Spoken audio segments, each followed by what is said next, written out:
Beginner's Guide in Virtual Assistants and Freelancing. Come work and play with me, Sir Tommy na laging happy at busog ang Tommy. So may mga bago tayong comments and questions na sasagutin. From Christopher Dalida, Yellow the Cat, and Out of School YouTuber. So tatlo sila. Ang tanong nila is kung paano ba mag-start ang mga beginners sa freelancing. So from scratch. So ito ang mga dapat tandaan. Number 1, magsimula ka kung nasan ka. Check mo ang skills mo, isulat mo lahat isa-isa. Alamin din ang mga skills na need sa virtual assistant, saka mo i-relate sa mga alam mo na dati. So, ang standard dyan, email sending and writing a letter. So, kung marunong ka magsulat ng letter at email sending in English, of course, it's very important. Data entry, mag-type, mag-copy-paste, at i-check ang accuracy ng information na nilalagay mo. Google Calendar, mag-appointment setting.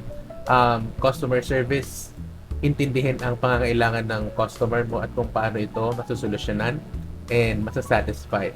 And then Microsoft Office like MS Excel, Word at saka PowerPoint. Yun ang mga key tools na kailangan sa virtual assistants. Importante na iisa-isahin mo yan, aalamin mo yung mga natutunan mo na nung senior high school ka or nung high school ka para mapagyaman mo ba yung mga alam mo. Kasi importante yun.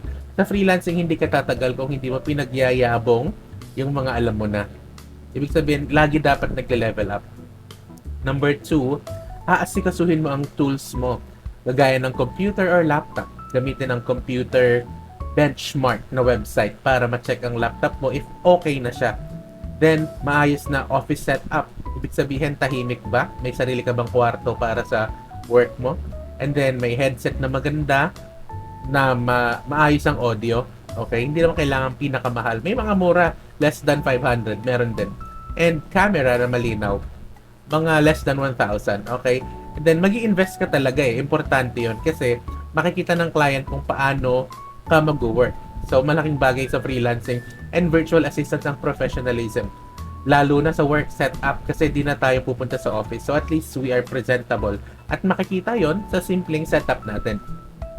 Number 3, ayusin ang resume and gumawa ng introduction video tungkol sa experiences and skills mo. Mga 2 minutes lang pwede na. Maayos dapat ang audio, camera, at maayos ang presentation mo ng sarili mo. Kahit polo shirt pwede na. And your background, kahit plain white lang, okay na.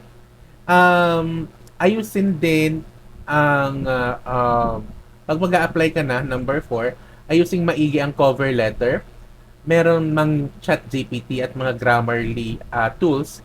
Iba pa din kasi kapag kabisado mo at saludo mo or sa ulado mo ang mga nakalagay doon. Pwede mo namang ipacheck ang grammar.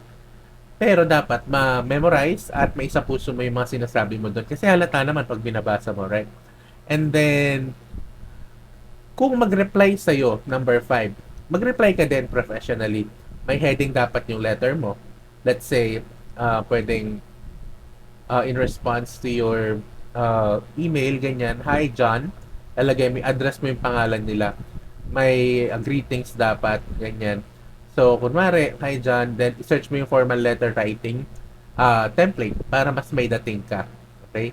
Yung marunong kang makipag-usap ng maayos kahit sa written communication.